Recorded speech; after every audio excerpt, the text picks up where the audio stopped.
आधार hospital की FIR करो और जो दलाल के नाम इनको दिए हैं उनकी वेस्टर्न डालो ले उनको लिखो। मेरा ऑपरेशन गलत कर दिया सर इन्होंने, मेरे को बात उनकी थैली लगी हुई है, आप एक बार देख सकते हो।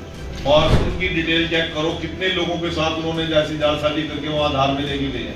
75,000 रुपए आपसे लिए गलत ऑपरेशन करने के बाद भी एक एक शब्द लिखे बोलना है, सच बोलना है। नहीं सर सच बोलेंगे तो हमारे कार्रवाई साथ करूंगा, बंद करूंगा।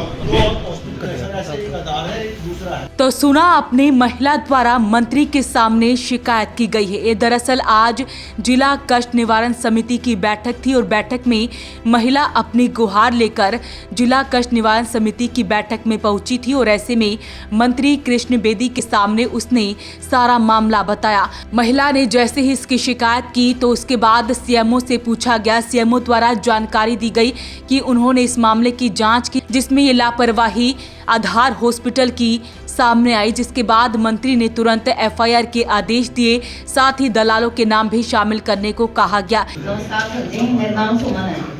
सर जी मेरे रसोली थी जी बच्चे नानी में, तो मैं सरकारी हॉस्पिटल में ऑपरेशन करवाने गई थी जी सर।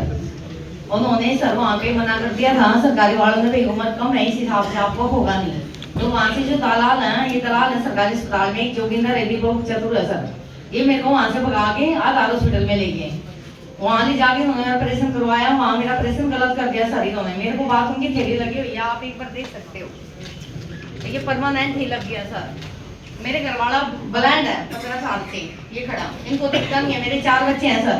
अब ये परमानेंट लगी प्लास्टिक की थैली सर, ना मैं कमा सकती ना मैं खा सकती। उन्होंने मेरा ऑपरेशन गलत कर दिया, वहाँ से फिर उन्होंने 30,000 रुपये मांगे थे सर। जब दोबारा उन्होंने गलत कर दिया, ऐसे ही चलता रहा, तो ये सर इन्होंने दोबारा फिर हमारी लड़ाई झगड़ा करके हमने इन्होंने 80,000 रुपये मांगे, हमारे से 75,000 रुपये दिए हमने आधार वालों। 75,000 रुपए आपसे लिए गलत ऑपरेशन करने के बाद भी। हाँ जी 30,000 रुपये मांगे ना सर। जोगिंदर जो 30 में तय करवा के आया था, तो इन्होंने 75,000 रुपये लिए सर हमारे से। वहाँ से फिर हमारे घर की लड़ाई झगड़ा करके हमारे को दिल्ली ले गए। दिल्ली में लोग नायक अस्पताल में रही हूँ सर 3 महीने। कौन ले गए? मेरे घर वाले मेरे को यहाँ से। अच्छा, इन्होंने कोई मत नहीं करी? नहीं जी, इन्होंने मेरी हालत इतनी खराब हो चुकी थी सर, जो मैं पानी पीती थी, चाय पीती थी, सीधा ही टैप निकल जाता था, रुकावट ही नहीं थी कोई भी सर। आप लोग क्या सर हमने इंक्वायरी करवाई, तो जांच में पाया गया कि नेग्लिजेंसी है। किसकी है?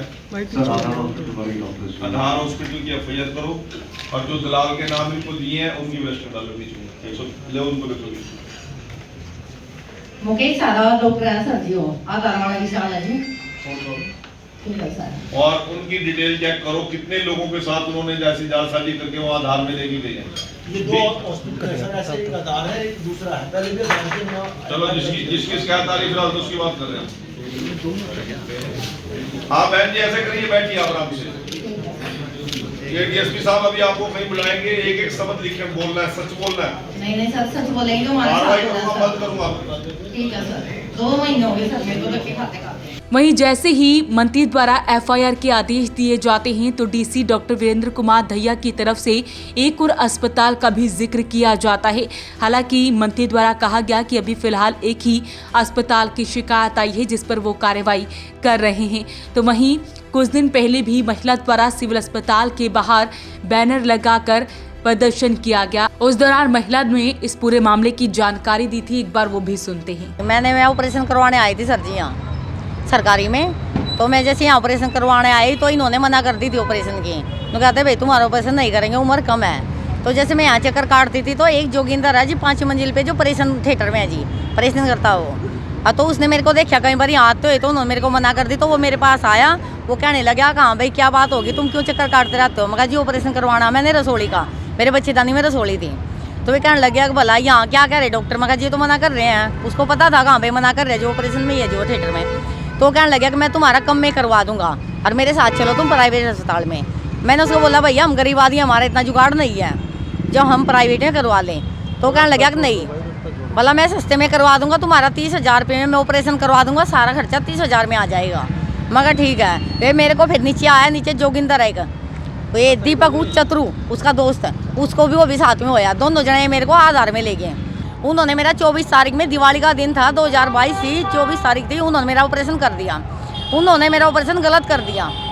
गलत करने के बाद उन्होंने मेरी बाथरूम की थैली काट दी। तो मेरे घर वाले कहने लगे भाई जब इसका डायरेक्ट हो गया सीधा तो ये कैसे हो गया। बोले जिनकी बाथरूम की थैली फट गई, नु बोले मेरे घर वाले लड़ने लगे, नु बोला फट कैसे गई इसकी बात होंगी लीजिए, मैं पहले ठीक ठाक आई थी तो ऑपरेशन करने के बाद कैसे फट गई। नु बोले दोबारा ऑपरेशन करेंगे हम इसका।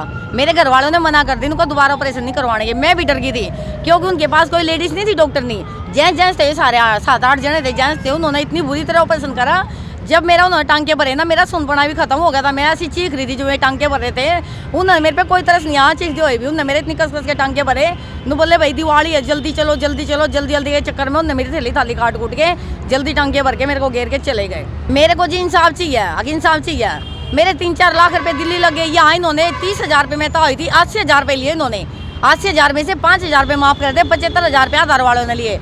तो मंत्री द्वारा आदेश दे दिए गए हैं कि इस मामले में कार्रवाई की जानी चाहिए। तो अपील रहेगी इस वीडियो को आप शेयर जरूर करें। वॉइस ऑफ पानीपत के लिए सुरेश शर्मा के साथ कुलवंत सिंह की रिपोर्ट।